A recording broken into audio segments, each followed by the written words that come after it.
여러분, 영어에 비슷하게 쓰이는 단어인데 그 용례는 다르게 사용됩니다. 영어에 리액션이라는 말이 있고 또 리스판스라는 단어가 있습니다. 리액션은 어떤 조건에 대한 반응이라면 리스판스는 바로 반응하기보다는 생각하여 응답하는 겁니다. 그래서 리액션은 공이 날아오면 받든지 피하든지 이 조건 반사적으로 하는 행동에 대하여 리액션하는 것을 말하고, 리스판스는 좀 더 생각하고 그것에 대해서 응답하는 이야기입니다. 여러분, 좋으면 감사하고 싫으면 불평하고, 잘 되면 감사하고 못 되면 원망하면 이건 리액션입니다. 성경에서 말하고 있는 감사는 리액션으로서의 반응으로서 감사가 아닐 겁니다. 생각해 보니까 이것도 감사네. 리스판스가 감사의 우리의 반응은 리스판스여야 할 겁니다. 이건 별로 감사할 게 아닌데 생각해 보니까 이게 감사였구나. 여러분, 오늘 우리는 골로새서 말씀 속에서 감사함을 넘치게 하라라고 할 때 이 감사를 여러분들은 리액션으로 찾을 수가 없습니다. 리스판스로 그 감사를 찾아야 될 거로 보입니다. 그런데 이 감사가 어디서 어떻게 나오느냐면, 여러분 오늘 6절 한번 보십시오. 감사가 이렇게 나옵니다. 감사는 그리스도 예수를 주인으로 받아들인 사람 안에서 나오고, 7절 그 안에 뿌리를 박은 사람이 나오고, 그 안에 교훈대로 살아가는 사람에게 나오고, 믿음으로 굳게 서 있는 사람에게 감사함을 넘치게 할 수가 있습니다. 감사는 단순하게 감사를 넘치게 한다 해서 입으로 감사한다고, 모든 일에 땡큐 한다고 그게 감사가 넘치는 게 아니라, 감사는 그리스도 안에 뿌리를 박고 살아가는 삶의 열매로서 그 삶은 감사의 인생이 될 수밖에 없다. 그래서 감사함을 넘치게 하라는 것은 영적인 신앙의 도전이라고 볼 수 있습니다. 저는 오늘 우리 속에 감사가 넘치게 되려면 어떠한 것들로 인하여 감사가 넘칠 수 있는지, 무엇이 있어야 감사할 수 있는지 오늘 저는 말씀을 나누고자 합니다. 첫째, 여러분, 감사는 첫째, 내가 가진 모든 것이 하나님께로부터 받은 선물인 것을 볼 줄 알아야 거기서 감사가 나옵니다. 우리 첫 번째 우리 같이 한번 읽어볼까요? 시작. 감사는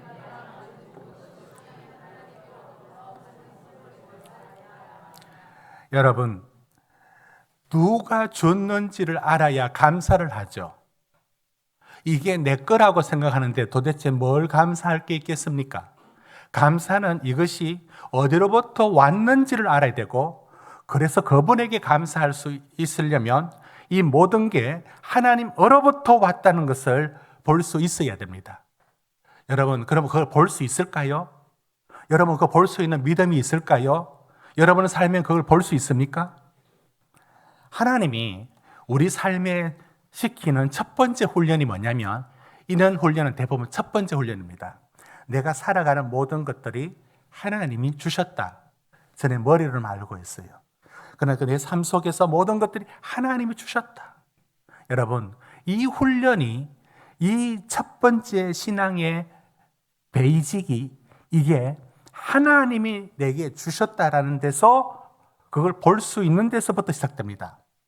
여러분, 이스라엘 백성이 광야에서 받는 첫 번째 훈련이 무엇이냐면 바로 모든 것이 하나님이 주셨다라는 훈련을 받습니다. 그게 어떻게 받느냐면, 출애굽하여 나왔던 광야가 인구가 어마어마합니다. 그들에게 하루를 살아간다는 것은 정말, 여러분, 양을, 소를 잡아서 살아가면 애굽에서 끌고 나온 거 한 달이면 다 바닥이 납니다.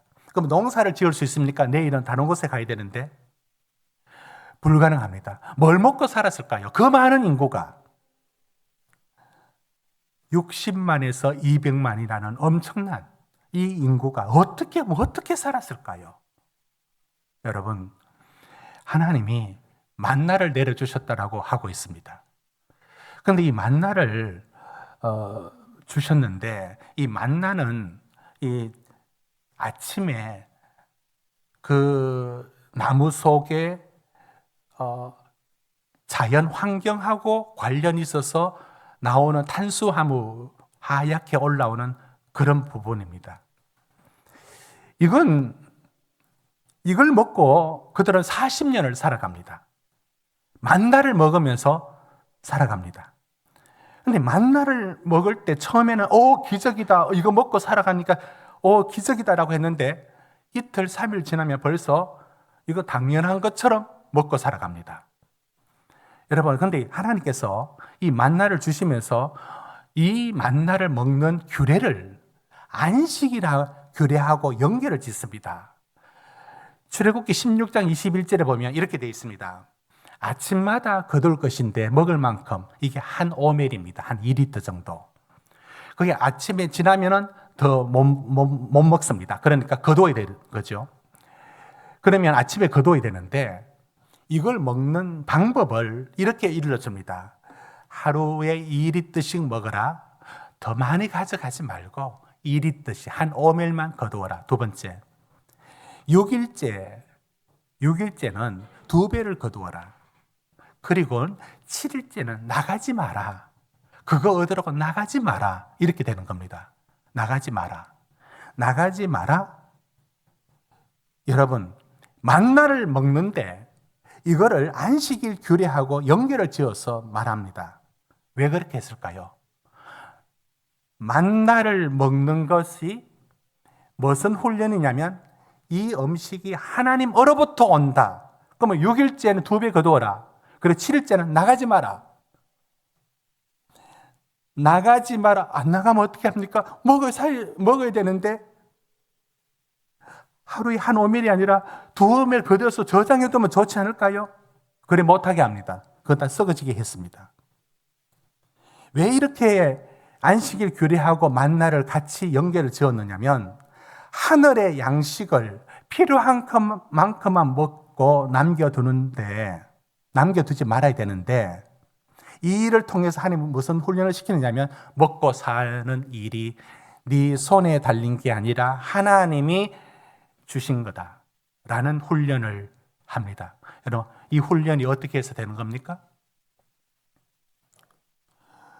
하나님이 주셨다라는 것을 어떻게 받아들입니까?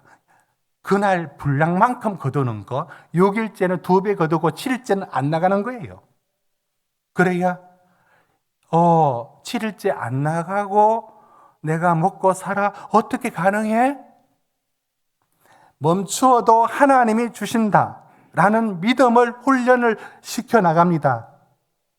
이렇게 해서 일용할 양식을 구하는 생활을 훈련시키실 때 네 필요한 것이 네가 수고하고 네가 땀을 흘리는 것 같지만 하나님이 주신다는 훈련을 시켜갑니다.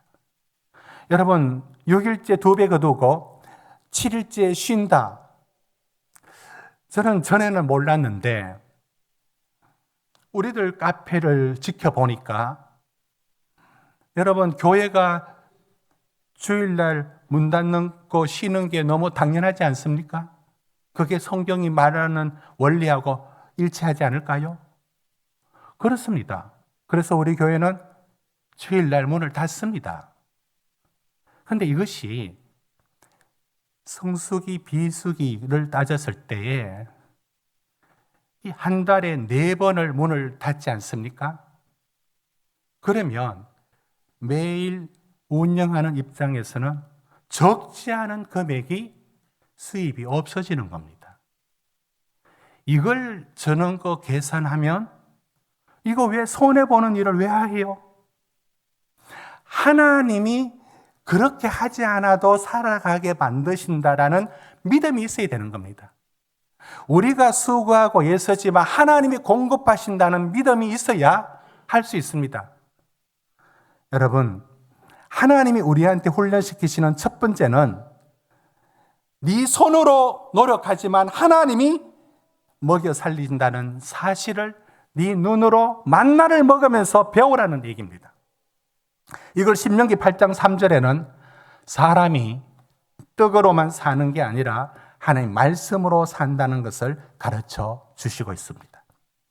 이건 엘리야의 얘기도 마찬가지입니다. 여러분, 하나님이 엘리야 시대에 바알이 판치던 시대, 아합과 이세벨이 바알이 우리를 먹이고 바알이 풍요를 준다라고 믿도록 공식적으로 장려했던 시대가 아합과 이세벨의 시대입니다.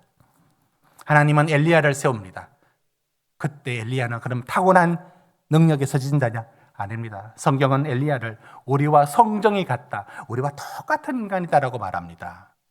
그러면 하나님은 이 엘리야를 이 바알 시대에, 바알이 우리를 먹인다라는 시대에 어떻게 훈련시키느냐면 먹고 사는 일을 하나님이 공급하신다는 훈련을 첫 번째 단계에서 시킵니다.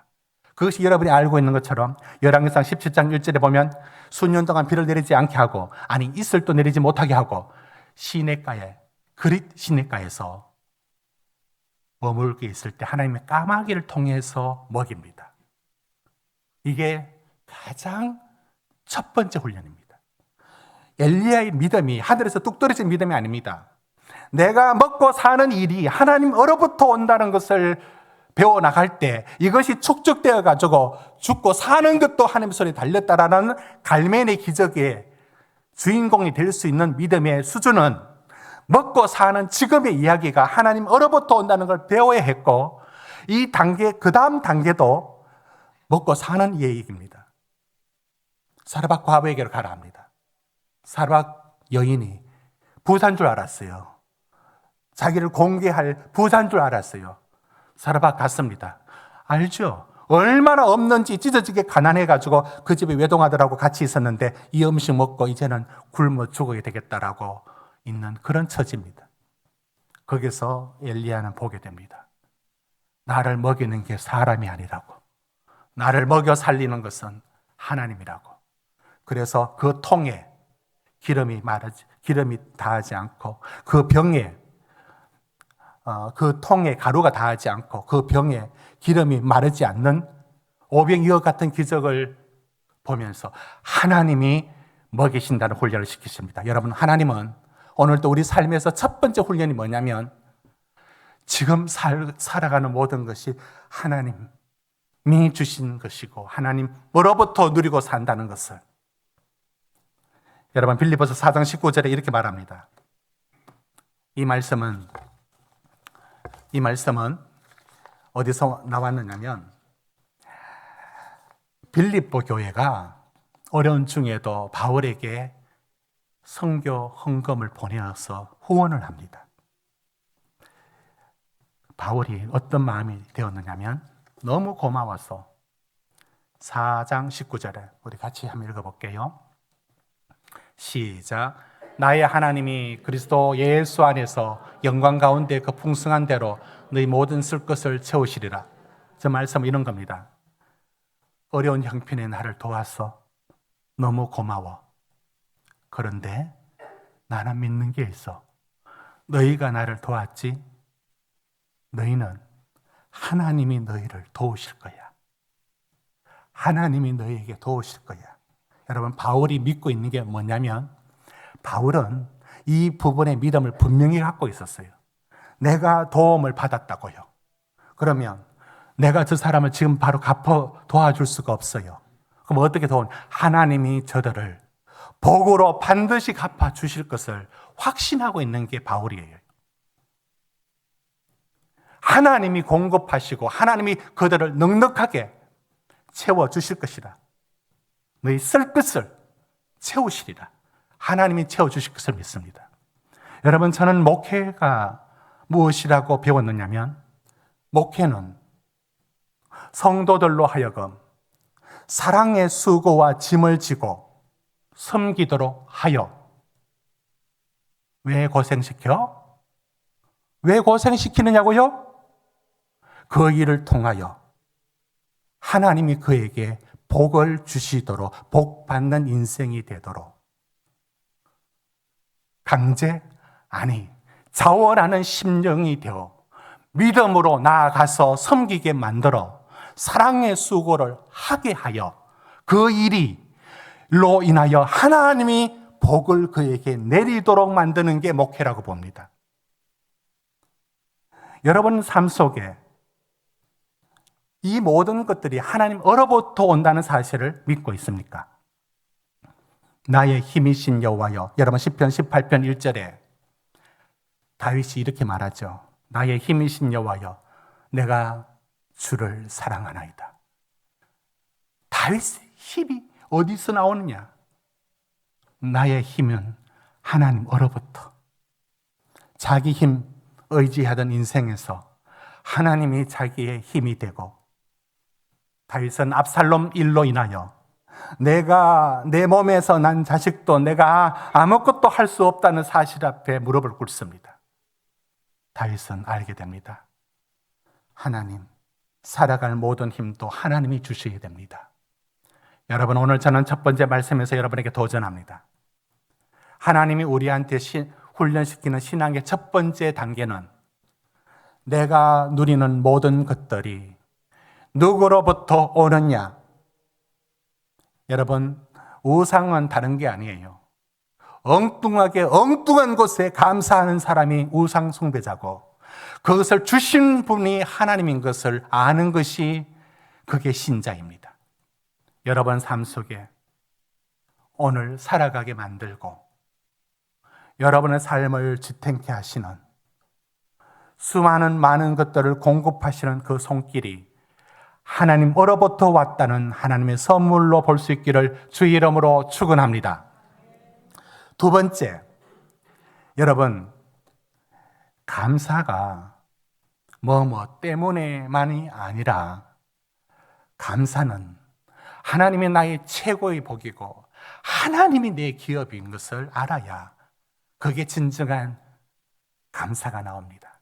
여러분, 두 번째 감사의 조건을 같이 읽어봅시다. 시작.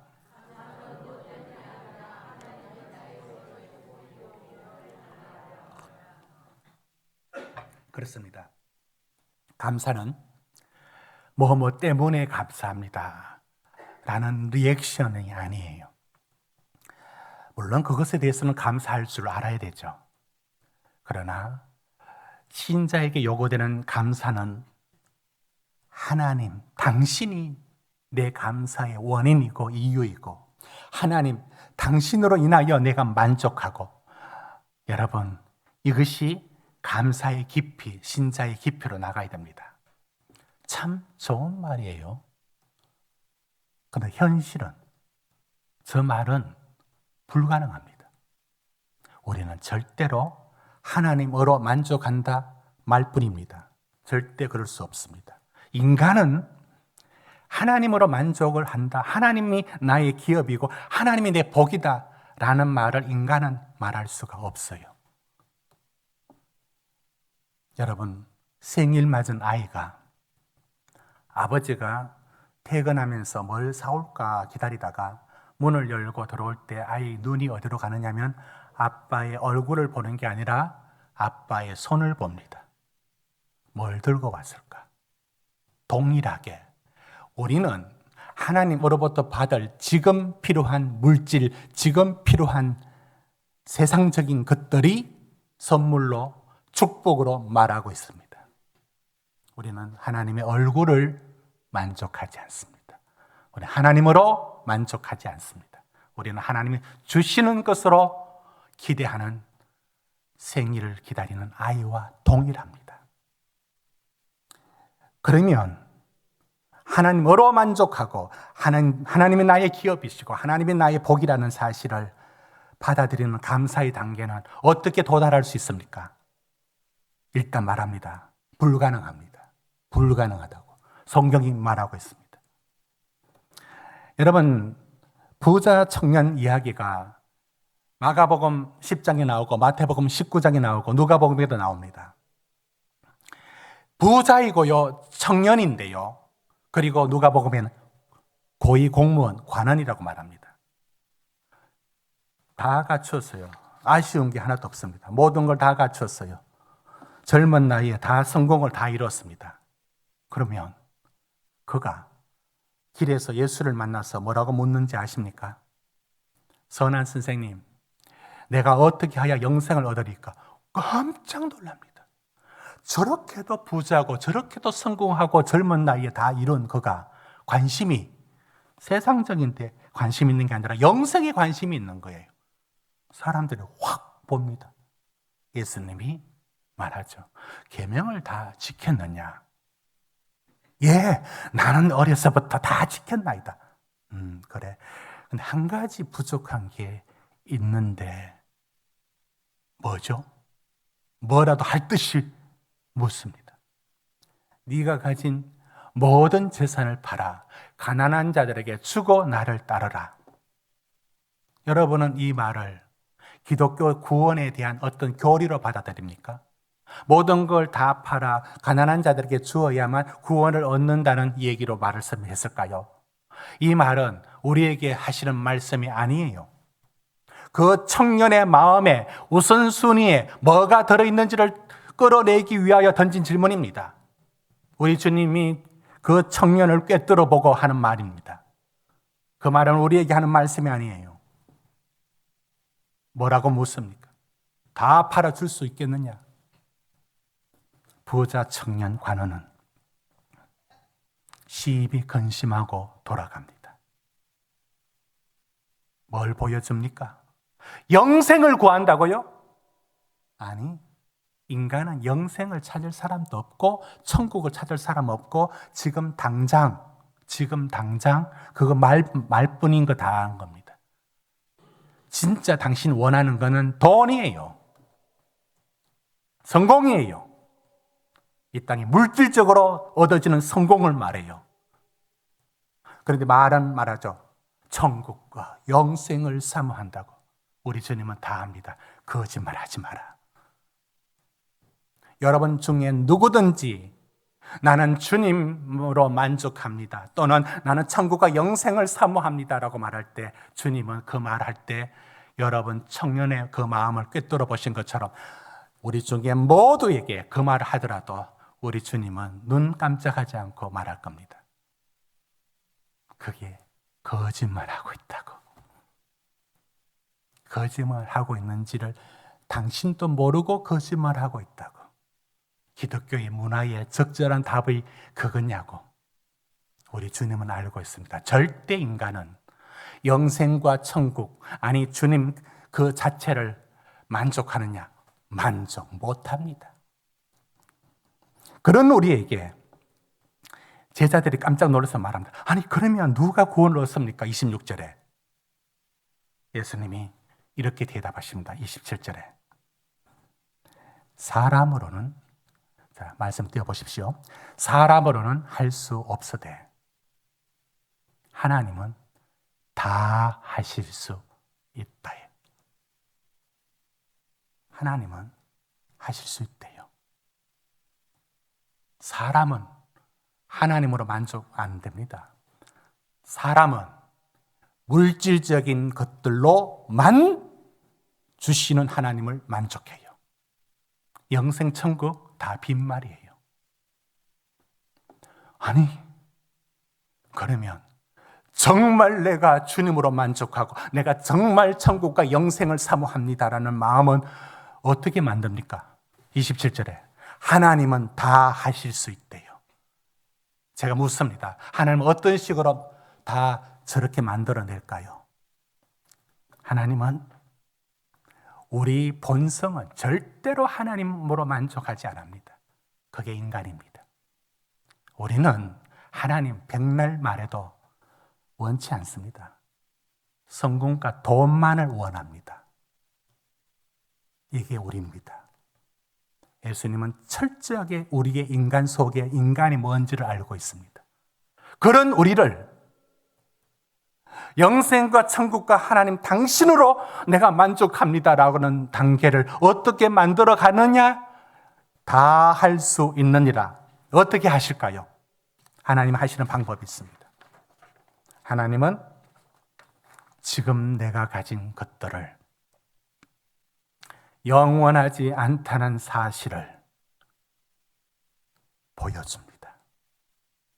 여러분이 붙들고 있었던 것이 모래시계, 모래처럼 빠져나가는 유한한 것임을 일러주는 방법이 있습니다. 여러분은 그걸 불행이라 말할 것이고, 여러분은 그것을 실패라는 말로 이름을 붙일 겁니다. 그때 우리는 내가 붙들었던 게 영원하지 않다는 사실을 알게 되었을 때, 그때 이건 뭐지? 우리는 우리 속에 혼란이 옵니다. 그때 서서히 눈이 열리기 시작하죠. 어떻게? 여러분, 이것을 시편은 이렇게 말합니다. 시편 119편 7절에 고난 당한 것이 내게 유익이라. 왜 유익이라고 말하죠? 고난 여러분 당해봤습니까? 어떤 고난 당해봤길래 저 말을 쉽게 할 수 있겠습니까? 내가 붙든 게 얼마 안 가고 하나님 외에는 답이 없습니다. 하나님으로 만족합니다로 나아가도록 하나님이 만들어 가는 때, 하나님은 우리를 어떻게 만들어 가는지 아십니까? 여러분, 탕자가, 누가복음 15장의 탕자 비유 속에 탕자가 먼 나라에 갔습니다. 그리고 여러분, 성공을 했으면 아버지 집에 돌아왔겠습니까? 안 돌아옵니다. 그에게 허랑방탕하게 다 낭비했을 때, 호주머니 돈이 빠져나갔을 때 어제 만난 친구가 나를 대하는 게 달라졌어. 아, 돈이 이렇구나를 느꼈죠. 배가 고파. 오랜만에, 처음 느껴보는 배고픔. 돼지 먹고 있는 쥐염 열매 콩깍지처럼 생겼는데 그거 돼지 입에 들어가는 거 뺏어서 자기 입에 자기도 모르고 물어 넘기려 할 때 그 쓴맛을 씹어 입으로 씹어 돌리고 있을 때 밀려오죠. 아, 아버지 집에는 종들도 풍족하게 먹는데. 여러분, 탕자를 하나님이 부르는 방법은 성공이 아니에요. 돼지 쥐어 먹는 열매 먹어야 되는, 허기를 채워야 되는 그 처지가, 내가 추구했던 인생의 이것들이 나를 아무것도 지켜줄 수 없구나는, 그런데 그거를 여러분들은 어떤 단어를 붙이냐면 불행과 실패라고 여러분은 딱지를 붙일 겁니다. 그런데 하나님은 그 딱지를 떼버리고 다시 라벨을 붙입니다. 이게 하나님이 너를 부르는 부르심이라고. 그래서 탕자가 아버지 집에 돌아옵니다. 여러분, 시편 73편에 이렇게 말하고 있습니다. 세상 기준으로, 모든 복을 기준으로 삼고 있던 사람이 시험 들었어요. 왜? 73편 2절 3절 보십시오. 시편의 악인은 못된 사람이 아니에요. 하나님 없이 사는 세상 사람을 말합니다. 악인은 뿔난 사람이 아닙니다. 그렇게 보십시오. 세상 사람을 말합니다. 3절에 너무 형통하고 너무 잘 되고, 12절 항상 평안하고 재물은 더욱 늘어나는 거예요. 세상 기준에서 복을 기준을 삼고 있던 이 사람이 시험 들었어요. 이게 뭐냐고. 하나님 어떻게 깨우쳐 주신지 아십니까? 17절에 기도하다가 성소에서 뭘 보느냐면 이런 세상적인 것들이 얼마나 한순간에 지나갈 수밖에 없는지 종말을 깨닫게 해줍니다. 그거 영원하지 않다고. 네가 붙드는 거 그게 네 인생의 전부로 알아. 그게 오래 가지 않는다고. 이제 그 깨우침이 들어왔을 때에 인간은 비로소 처음으로 26절에 하나님이 내 영원한 분기시고 하나님이 내 복입니다를 그제서야 말하게 되는 겁니다. 우리는 저 단계로 나가지 않고는 절대로 감사하지 않습니다. 하나님으로 만족하지 않습니다. 하나님의 얼굴을 구하지 않습니다. 우리는 언제나 인간은 세속적 속물의 근성을 단 1초도 버린 적이 없습니다. 그게 저희고 그게 여러분입니다. 우리는 절대로 하나님의 천국 영생은 바라고 소원한다는 것 거짓말입니다. 우리는 그걸 바라지도 않는 게 인간입니다. 그런 우리를 하나님 당신으로 만족합니다. 내가 천국과 영생을 사모합니다로 만들어가는 과정이 하나님은 우리 인생을 만지고 있습니다. 내 힘으로 안 되는 걸 주시고 실패를 주시고 내가 붙들었던 게 영원하지 않다는 것을 놓게 되고 내가 의지했던 자녀 그 자녀의 인생을 다 걸었던 지난날의 모든 게 아무것도 아니다는 허탈한 웃음을 짓게 만듭니다. 반드시. 그리고 나서야 우리는 28절을 고백하게 됩니다. 우리 같이 읽겠습니다. 시작. 하나님께 가까이 함이 내게 복이라. 내가 주 여호와를 나의 피난처로 삼아 주의 모든 행적을 전파하리다. 여러분, 저 단계 가야 세상 성공보다 덜 중요해지고 하나님 나라가 더 중요해지고 물질이 수단이 아니고 하나님의 목적이 되고 세상의 복이 아니라 복은 잠시고 영원한 복이 하나님인 것을 깨닫는 그 자리로 하나님은 우리를 이끌어 갑니다. 그 자리에 선자만이 모든 게 감사로 다가오는 겁니다. 이제 저는 마지막 말씀을 전하려고자 합니다. 셋째, 감사는 내 인생을 저주에서 축복으로 바꾸어 주심에 그래서 인생이 감사하게 됩니다. 여러분, 우리 인생에 저주가 한두 가지 저주가 다 그 사람에게 남겨져 있어요. 저는 레위 지파의 얘기를 함으로 오늘 말씀을 맺을까 합니다. 여러분, 레위 지파의 조상이 야곱의 아들 레위입니다. 레위는 태어날 때부터 혈기가 있었고 분노가 깔려 있는 사람이에요. 한 번은 자기 누이가 이웃 지역의 사람들한테 어려운 일을 겪었어요. 근데 그거를 디나 사건인데 이 세겜 사람들에게 복수하려고 레위하고 시몬 둘이가 가서 뭐라고 얘기하느냐면 할례 받아서 우리하고 같이 잘 지내자라고 말합니다. 근데 그래서 할례 받을게 하니까 할례 있는 중에 있을 때 칼을 빼서 꼼짝 못할 때 거기 남자를 모두 다 쳐 죽입니다.